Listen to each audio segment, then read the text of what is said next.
मैं उपेंद्र रावत हूं और आप देख रहे हैं मेरा चैनल बुरहांस। आइए वीडियो शुरू करते हैं।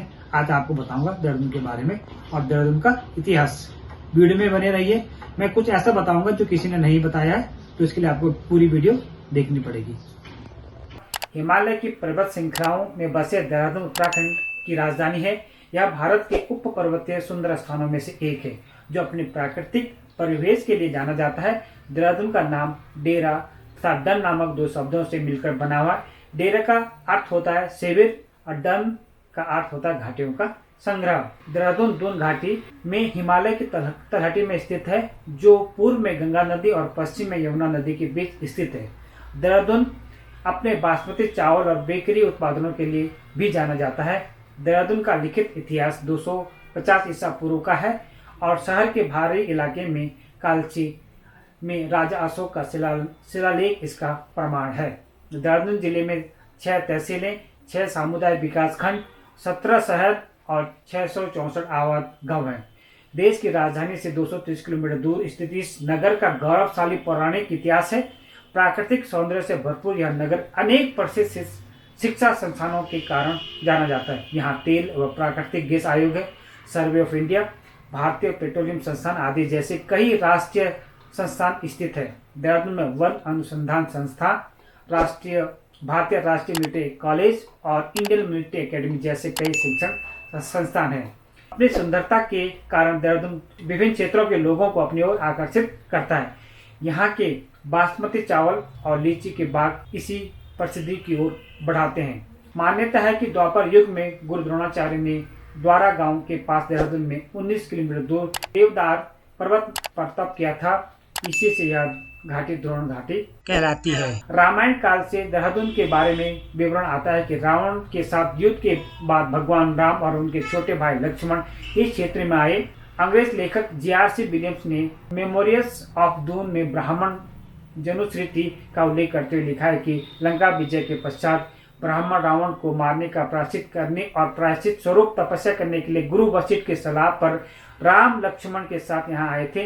राम ने ऋषिकेश में और लक्ष्मण ने तपोवन में पाप से मुक्ति के लिए वर्षों तपस्या की थी। महाभारत की लड़ाई के बाद भी पांडवों का इस क्षेत्र पर प्रभाव रहा है और हस्तिनापुर के शासकों के अधीन शासकों के रूप में सुभाओं के वंशजों ने यहाँ राज किया।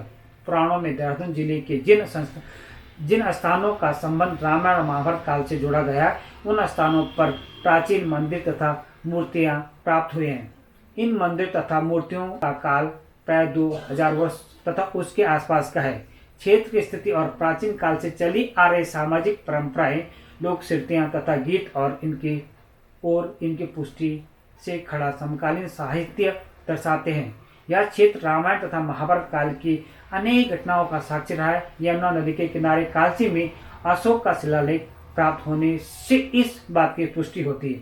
माना जाता है कि देहरादून की स्थापना 1699 में हुई थी। कहते हैं कि सिखों के गुरु राम राय किरतपुर पंजाब से आकर यहाँ बस गए थे। गुरु का डेरा इस घाटी में होने के कारण इस स्थान का नाम देहरादून पड़ गया। इसके बाद गुर्जर और राजपूतों के आ जाने से धीरे धीरे दून की आबादी बढ़ने लगी। आबादी तथा अन्न की उपज बढ़ने से गढ़वाल राज्य की आमदनी भी बढ़ने लगी। गुरु राम राय दरबार के कारण यहाँ सिखों की आवाजाही भी बढ़ चुकी थी। अतः एक बार फिर देहरादून का गौरव समृद्धशाली क्षेत्र के रूप में फैलने लगा। सन 1960 में गोरखों ने अल्मोड़ा को जीतने के उपरांत गढ़वाल पर धावा बोल दिया। गढ़वाल के राजा ने गोरखों को 2500 रुपये वार्षिक कर के रूप में देना शुरू किया, लेकिन इतना नजराना पाने के बावजूद भी 1803 में गोरखों ने गढ़वाली सेना से युद्ध छेड़ दिया। गोरखों की विजय हुई और उनका अधिकार क्षेत्र देहरादून तक बढ़ गया।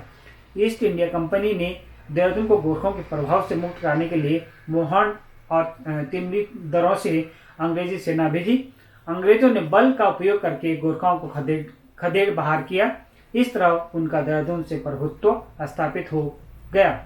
उन्होंने अपने आराम के लिए 1827 और 28 में लंडोर और मसूरी शहर बसाया। 1970 के दशक में इसे गढ़वाल मंडल में शामिल किया गया। सन 2000 में उत्तराखंड उत्तर प्रदेश से अलग होकर एक नया राज्य बना, जो कि अब एक आदर्श राज्य के रूप में जाना जाता है। तो दोस्तों, इस वीडियो में इतना ही और मैंने आप लोगों को देहरादून का इतिहास बताया। हिस्ट्री बताई, कोशिश करी अपनी जानकारी के हिसाब से। और अगर आप लोगों को ये मेरी वीडियो अच्छे लगे तो इसको लाइक सब्सक्राइब करना ना भूलें। नमस्कार, मिलते हैं अगली वीडियो में।